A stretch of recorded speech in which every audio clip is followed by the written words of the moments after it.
দেশের ৮০তম স্বাধীনতা দিবস উপলক্ষে বামনখালী সাগর রিক্রিয়েশনাল সার্ভিসের উদ্যোগে আয়োজিত হলো এক মহতী স্বেচ্ছায় রক্তদান শিবির।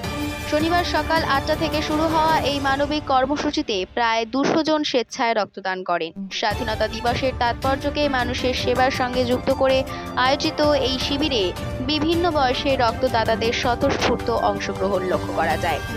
রক্তদানের পাশাপাশি সাধারণ মানুষের মধ্যে সচেতনতার বার্তাও তুলে ধরা হয়। আয়োজকদের বক্তব্য, একজনের দান করা রক্ত অন্য আরেকজনের জীবন বাঁচাতে পারে। তাই স্বাধীনতা দিবসকে স্মরণীয় করে তুলতেই এই সামাজিক উদ্যোগ নেওয়া হয়েছে। শিবিরে অংশগ্রহণকারী সকল রক্তদাতাকে সংবর্ধনা ও কৃতজ্ঞতা জানানো হয়। মানবিকতার বার্তা ছড়িয়ে দিয়ে বামনখালীর এই রক্তদান শিবির স্থানীয় মানুষের প্রশংসা কুড়িয়েছে।